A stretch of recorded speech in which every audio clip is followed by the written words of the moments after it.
ಅಹಿಂಸಾ ಚೇತನ್ ಅವರು ಫೈರ್ ಅಂತ ಸಂಸ್ಥೆ ಇಟ್ಟಿದ್ದಾರೆ. ಹೆಣ್ಮಕ್ಳುಗಳು ಸಿನಿಮಾ ಇಂಡಸ್ಟ್ರಿ ಪಡುವಂತಹ ಕಷ್ಟದ ಬಗ್ಗೆ. ನಿಮ್ಗಳ ಸಂಸ್ಥೆ ಯಾಕೆ ಬೇಕು? ನೀವೇ ಫೈರ್ ಆಗಿರಿ ಅಲ್ವಾ, ನಿಮಗ್ ಬೇರೆ ಬೆಂಬಲ ಅದು ಇದೆಲ್ಲ ಇದ್ದದ್ ಯಾಕೆ?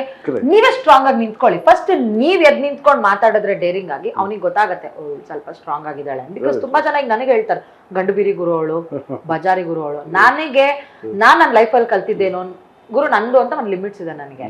ನಂದು ಅಂತ ನಾನು ಬೌಂಡ್ರಿ ಹಾಕೊಂಡಿದೀನಿ. ನೀನ್ ಆಕ್ಟಿಂಗ್ ಅಲ್ಲಿ ನೀನ್ ಏನಾರ ಮಾಡಕ್ ಹೇಳು, ಐ ಆಮ್ ರೆಡಿ. ಅದನ್ನ ಬಿಟ್ಟು ನೀನ್ ನನ್ನ ಪರ್ಸನಲ್ ಲೈಫ್ ಬಂದ್ರೆ ನಾನು ತೆಗೆದ್ ಮಕ್ಕ ಕೊಡಿಯಕ್ಕೂ ಹೆಸಲ್ಲ. ನೀನ್ ಯಾವನಾದ್ರೂ ಆಗಿರು,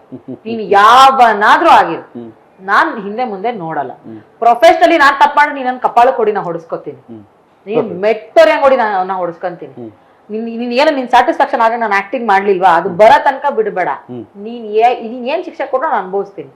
ಬಟ್ ನೀನ್ ನನ್ನ ಪರ್ಸನಲ್ ಆಗಿ ಹಂಗೆಲ್ಲ ಟ್ರೀಟ್ ಮಾಡೋದಿದೆಯಲ್ಲ, ಅವಾಗ ನಾನೇನು ಅಂತ ತೋರಿಸ್ತೀನಿ. Tell no. ಆ ಡೇರಿಂಗ್ ಇಟ್ಕೊಳ್ಳಿ ಫಸ್ಟ್ ನೀವು. ಆಗಲ್ಲ ಸರ್, ಬ್ಯೂಟಿಫುಲ್, ಆಗಲ್ಲ. I think people should know that. ಆಮೇಲೆ ತುಂಬಾ ಜನ ಅಯ್ಯೋ ಏನ್ ಅನ್ಕೊಂಡ್ಬಿಡ್ತಾರೋ ಏನೋ, ಅಪರ್ಚುನಿಟಿ ಸಿಗಲ್ಲ, ಬದುಕಕ್ಕಾಗಲ್ಲ. ಆಮೇಲೆ ನಾವ್ ಬೇರೆ ಹೆಣ್ಮಕ್ಳು ನಮ್ಮನ್ನ ಹೆಂಗ್ ಪೋಟ್ರೆ ಮಾಡ್ಬಿಡ್ತಾರೋ ಏನೋ, ಅದನ್ನ ಬಿಡಿ ಮೊದ್ಲು ಆ ಭಯನ.